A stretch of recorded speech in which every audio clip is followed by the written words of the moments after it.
So self-care is when you do things to help you care about or care for yourself. So we're going to talk about 4 types of self-care. And the reason it's important is because we need to be taking care of ourselves and being kind to ourselves like we do to other people so that we stay healthy and so that we can be successful. So the same reasons we treat others with caring or kindness are the same reasons we want to do that for ourselves. So we're going to talk about 4 categories of self-care, and those are physical, emotional, mental, and growth. All right? Physical or with our bodies that might help us take care of ourselves.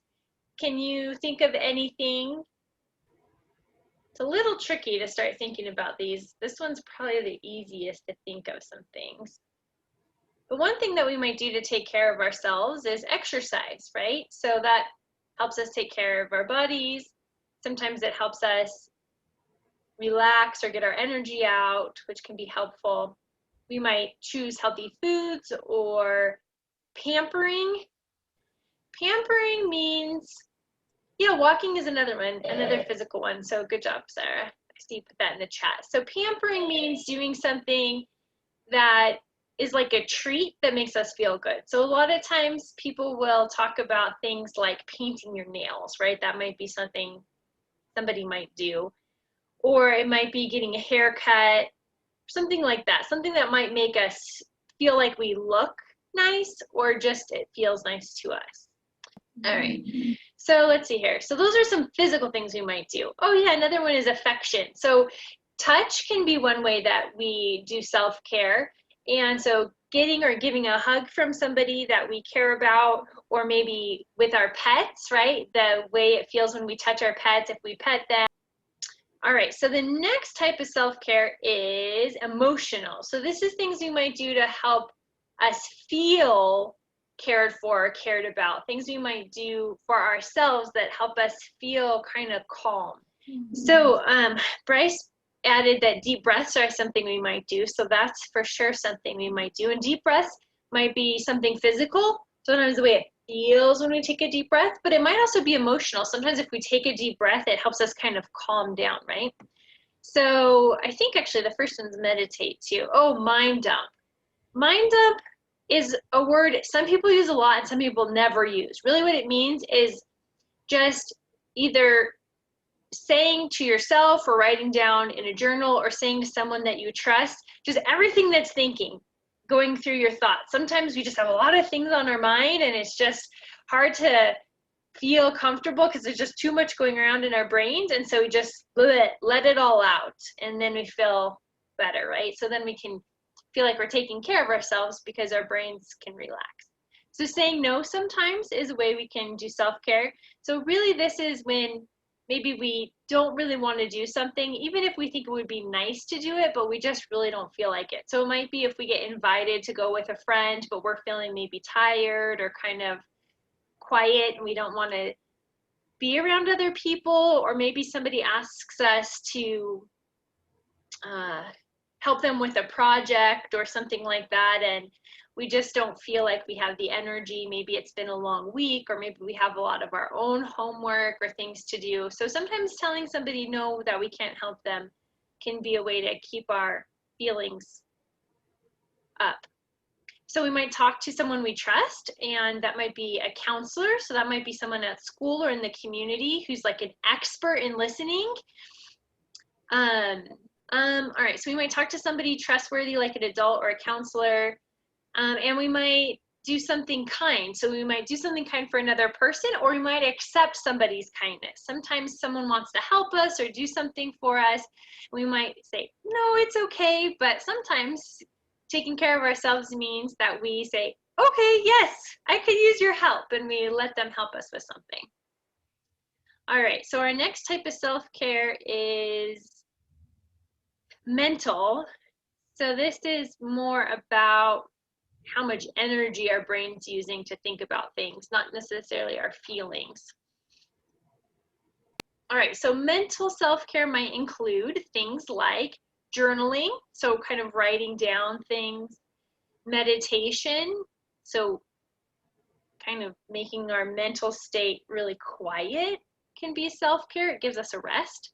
Reflection, so thinking about things that have happened and what we think about them, what we might do next time. Doing something that makes our mind think about something else might be kind of self-care. It's a distraction, but it might help us.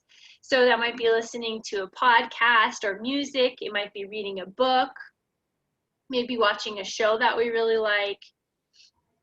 And then the last kind of self-care is growth. So these are things that help us feel like we have a bright future and that we are capable. And so sometimes that's a great way to do self-care because we feel like we are strong and successful. So our hobbies can be a way we grow as we get better at something we like to do or if we learn something new. Also, our habits. So we might say, gosh, you know, I wish that I had a habit where I ate more vegetables. And so if you maybe keep a chart of all the vegetables you eat and you eat more vegetables after a week, you'll feel good about it. So that might be a form of self-care, especially if it's a healthy habit, right? Might be setting a goal. So maybe something seems tough right now, but you can set a goal for the future and think about the steps you can get there. Some of you may remember in January, we did 3 stars in a wish, which was a goal setting activity where we thought about what we're already good at and then something we'd like to do better or do something new. All right, so we have our 4 kinds of self-care: physical, emotional, mental, and growth. But some things to think about. So if you can't think of what you might do for self-care, think about the things that might answer these questions. I feel confident when, I feel happy when, I'm most peaceful when, or I get irritated if I don't have the time to. And then here are a bunch of other examples of things just to get you thinking. So some of these you guys have already added to our list, right? Go for a walk, do something kind. The next slide has the rest of this, and it has jogging in place, writing a list. Let's see here. There's another one on here that somebody mentioned. Doodling. So we talked a little last week about doodling, right? So sometimes that's a great way to take care of ourselves because we like to do it, or it helps keep our brains in the right spot. Reading jokes, cleaning something might make you feel better. Coloring, taking a drink of cold water, or the opposite, you might take a drink of hot tea or hot cocoa, something soothing. Okay, so these are just lots of ideas. So we're gonna go back to this page, and so I want everybody to take a minute and think about something that they do for themselves that they think of as self-care, something you do that makes you feel like you're taking care of yourself or that makes you feel better.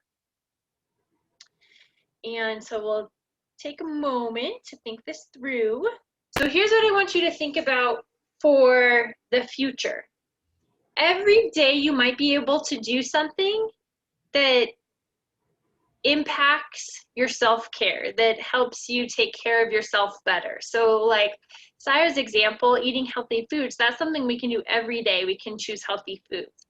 There's other things that we might be able to do, not as often, but maybe like every week or something like that. So that might be, some people really like to do like meditation or yoga, or they go to like church or something. That might be a way that they do self-care. Maybe that's a class or a group they go to just once a week, okay?